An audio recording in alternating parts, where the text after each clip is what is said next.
नमस्कार, मैं इस वक्त मौजूद हूँ बांके बिहारी मंदिर के पास में ही। मंदिर के सेवायत, बिहारी जी के सेवायत इस वक्त मेरे साथ मौजूद हैं।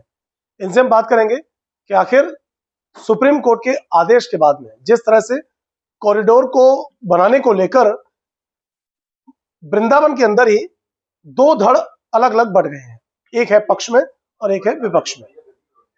मंदिर के कुछ सेवायत हैं जो कॉरिडोर बनाने के विपक्ष में है, और बहुत से लोग इसका पक्ष भी ले रहे हैं कि कॉरिडोर बन जाने से तमाम जो दर्शनार्थी हैं उनको सुविधा का लाभ मिलेगा, आसानी से उनको दर्शन भी हो सकेंगे। वहीं इसके इतर जो बिहारी जी के सेवायत हैं, गोस्वामी जी हैं, उनका लगातार इस बात के लिए विरोध हो रहा है कि कॉरिडोर बनने से कहीं ना कहीं व्यवस्थाएं बिल्कुल चौपट हो जाएंगी और जो दर्शनार्थी हैं उनको दर्शन करने में सुलभता नहीं बल्कि बहुत ही कठिनाइयों का सामना भी करना पड़ेगा। क्या कुछ पूरा हकीकत है, इनसे हम जानेंगे एक एक करके। स्वामी जी, क्या नाम है आपका? मेरा नाम गोपेश कुमार गोस्वामी है जी। जिस तरह से कॉरिडोर बनाने को लेकर जो हो हल्ला मच गया है, क्या किस तरफ आपका रुझान है? क्योंकि आप मंदिर के सेवायत भी हैं, तो अधिकतर गोस्वामी समाज तो कॉरिडोर के विरोध में बात कर रहा है। क्यों आप विरोध कर रहे हैं? क्यों आपको ऐसा लगता है कि मंदिर के कॉरिडोर बन जाने से सुविधा नहीं बल्कि असुविधा का सामना करना पड़ेगा? देखिए, सुविधा और असुविधा की बात तो मैं नहीं कहूंगा, क्योंकि आप किसी व्यक्ति को अगर 1 गज जमीन पे बैठाते हैं और उसके लिए 100 गज खुली छोड़ दें तो निश्चित तौर पे सुविधा ही होगी। लेकिन सुविधा की कॉस्ट क्या है, ये बड़ी चीज है। क्या वो आवश्यक है? जब आप यहाँ पे 500 घरों को, दुकानों को और घरों को तोड़ेंगे, और जिन व्यक्तियों से आप ये पूछ रहे हैं, जिन बातों को पूछ रहे हैं कि आपको सुविधा होगी नहीं होगी, वो दर्शनार्थी हैं। वो वर्ष में, साल में, 2 साल में, 5 साल में या अपने जीवन में एक आध बार आते हैं। तो मैं अगर किसी जगह पे अचानक भीड़ में फंस जाऊं तो मैं उस जगह कोई ना कोई ज्ञान अवश्य दे दूंगा। लेकिन वास्तविक स्थिति जो हमारा विरोध है वो कॉरिडोर का नहीं है। मैं पिछले कई दिनों से बार बार सरकार से और उनके नुमाइंदों से ये बात कह रहा हूँ, आपकी महत्वाकांक्षा है, आपने कॉरिडोर और भी बनाए, आप बनाइए, लेकिन वृंदावन का जो कॉरिडोर है वो बाकी सारे कॉरिडोर से बिल्कुल अलग है।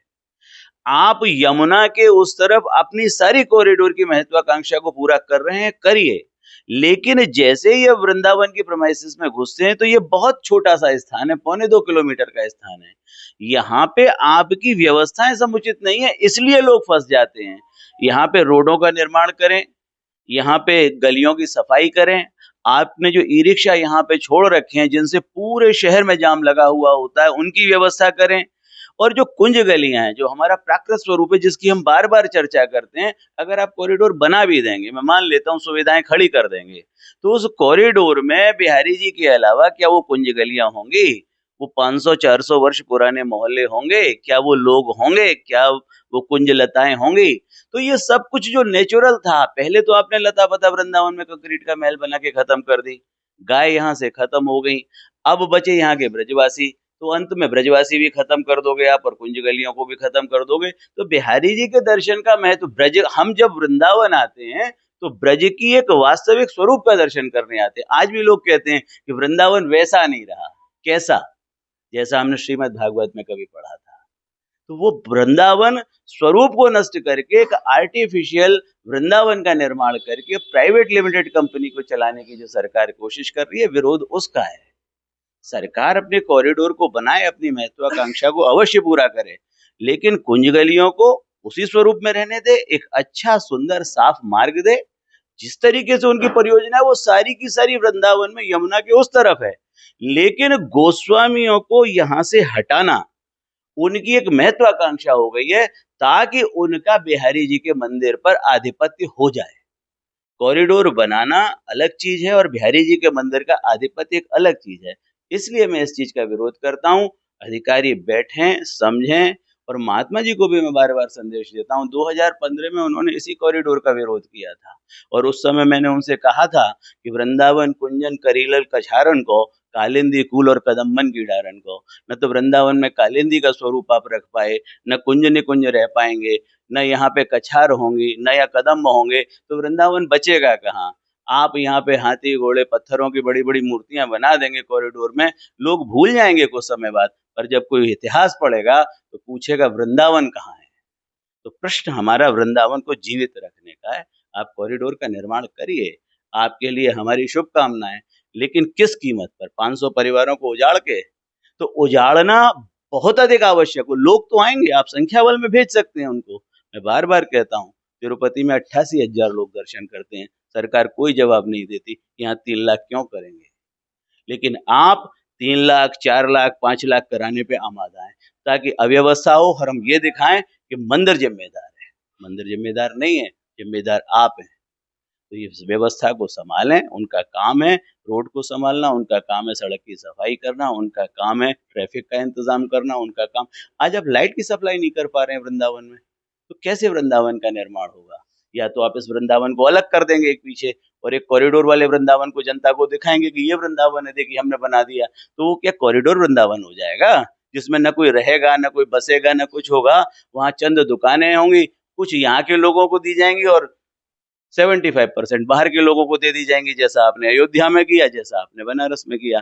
तो लोगों को ठगने का काम बंद करें, वास्तविकता पे आएं और समझें कि कॉरिडोर यहाँ कुंज गलियों में आवश्यक नहीं है, कुंज गली और वृंदावन की सीमा के बाहर आप बनाइए। प्रशासन लगातार बैठक कर रहा है गोस्वामी समाज से, और नतीजतन जो बात निकल के सामने आती है वो ये आती है कि कहीं हद तक गोस्वामियों से सहमति या बातचीत कहीं हद तक पहुंच चुकी है सकारात्मक रूप से। क्या आपको लगता है कि प्रशासन जिस तरह से बातचीत कर रहा है उससे गोस्वामी समाज सकारात्मक रूप से समर्थन कर रहा है? ये बिल्कुल झूठ है। ये हमारे डीएम साहब और जो शैलजाकांत मिश्र जी हैं, ब्रज तीर्थ विकास परिषद के उपाध्यक्ष हैं, मैं उनको बार बार कहना चाहूंगा, जो बार बार वो ये प्रयास कर रहे हैं कि उनकी गोस्वामी समाज से कहीं सहमति है। निश्चित रूप से यहाँ पे अवनीश अवस्थी जी आए थे, एक बार उनसे मुलाकात हुई थी और उनको हमने सबसे पहले एक्ट दिखाया और उस पे अपनी आपत्ति नहीं, उस एक्ट को 100% खारिज करने की बात कही। उसके अलावा उनसे कोई ऑफिशियल लेवल पे बात नहीं हुई है। चंद लोग जो कहीं ना कहीं किसी भय या लोभ की वजह से 1-2 की संख्या में उनके पास चले जाते हैं, जिनका वो वीडियो जारी करते हैं। और मैं फिर बार बार कहना चाहूंगा कि पद की गरिमा को बनाए रखें, और इस तरीके की जो हरकतें कर रहे हैं, मैं अब इसको हरकत शब्द प्रयुक्त करूंगा कि हमको इसका समर्थन है, उसका समर्थन है, उनको किसी भी व्यक्ति का समर्थन नहीं है। और सत्य यही है, अगर किसी के घर की एक ईंट गिरेगी तो वो व्यक्ति कभी खुश नहीं होगा, और उसको आप यहाँ से 6 किलोमीटर दूर कहीं चौथी मंजिल पे टांग दोगे तो वो क्यों प्रसन्न होगा? तो ये भ्रम ना फैलाएं बार बार समाज में कि हमारे लोगों से चर्चा चल रही है। हाँ, लोगों से रिक्वेस्ट जरूर कर रहे हैं वो कि हम आपको ये दे देंगे। आज तक सरकार ने लिखित रूप में ये नहीं बताया कि जिस तरीके से उन्होंने ये प्लान दे दिया कि हम इस एरिया को तोड़ने वाले हैं, तो इस इतने एरिया को जिसकी वैल्यू ये है, आज तक इसकी कॉस्ट एनालिसिस नहीं हुई। हमारी जगह की कॉस्ट क्या है, व्यवस्था क्या है, आप जो जगह दे रहे हो उसकी कॉस्ट क्या है, यहाँ जो एरिया जाएगा वो एरिया कितना है, वहां जो एरिया मिलेगा वो एरिया कितना है। आप बिल्कुल भगवान हो गए कि यहाँ से आप उखाड़ोगे और वहां 4 मंजिल तक लोगों को आपने एक जारी कर दी सूचना 1 BHK और 2 BHK में टांग देंगे। आप कौन होते हैं साहब निर्धारित करने वाले? अगर ये वार्ता मेरी कोई चीज जा रही है तो द्विपक्षीय होगी कि नहीं होगी? आप किसी का घर, तो आपने कोई ऐसी, आप बिल्कुल ऐसी बात कर रहे हैं कि हम जो चाहेंगे वो कर देंगे। ये तानाशाही चल रही है, और ये तानाशाही निश्चित रूप से एक न एक दिन इसका अंत होगा। और जो लोग ठाकुर जी के खिलाफ, ब्रजवासियों के खिलाफ, ब्रज भूमि में जितनी परिकर में ब्रज की और जो चीजें लता पताए हैं, इनके विरुद्ध ये कारनामा कर रहे हैं, हमारी कुंज गलियों के खिलाफ कर रहे हैं, ठाकुर जी उनको जरूर दंड देंगे। वो समझें और इस विनाश से बचें, अपना विकास करें। उनकी एक सीमा है, उस सीमा में उन्हें करना चाहिए। और झूठ बोलना कोई बहुत अच्छी चीज नहीं है। इस भ्रम को न फैलाएं कि लोग उनके समर्थन में। 2022 में जन्माष्टमी के दिन जिस तरह से 2 लोगों की उसमें मौत हुई, उसके बाद में ही ये पूरा जो प्रोसेस है वो आगे बढ़ा कॉरिडोर को लेकर। क्या आपको लगता है कि मंदिर की व्यवस्थाएं जिस तरह से रहती हैं वर्तमान में भी, चूंकि कोविड काल के बाद में जिस तरह से भीड़ का जो आना जो शुरू हुआ है, लगता है आपको कि अत्यधिक भीड़ बढ़ जाने से और व्यवस्थाओं के नाम पर शून्य हो जाने से यहाँ पर दम घुटने से मौत हो जाती है लोगों की? पहली बात तो ये कि 2022 में जो जन्माष्टमी के दिन 2 लोगों की मृत्यु हुई, वो हादसा नहीं, वो पूरा षड्यंत्र था। उस समय की आप वीडियो फुटेज देख लीजिए, सारे अधिकारी मौजूद थे, वहाँ डीएम थे, वहाँ एसएसपी थे, वहाँ अन्य उच्च अधिकारी थे और सारे लोग ऊपर से वीडियो बना रहे थे। मरने वालों को किसी भी तरीके से बचाया जा सकता था। एंट्री गेट खुले रहे, एग्जिट गेट बंद हो गए, तो लोग उसमें दम घुट के मरने लगे। गोस्वामी समाज ने लोगों को बचाया। अगर उस दिन हमारा गोस्वामी समाज एक्टिव नहीं होता तो कम से कम 50 लोगों की मृत्यु होती। और दूसरी बात यह है कि जो यहाँ पे भीड़ होती है, मैं ये नहीं कहता भीड़ होती है, कहीं ना कहीं अरेंजमेंट करने में समस्याएं हैं, तो वो भीड़ के जिम्मेदार हम नहीं। भीड़ बाहर से गलत तरीके से प्लांट की जा रही है।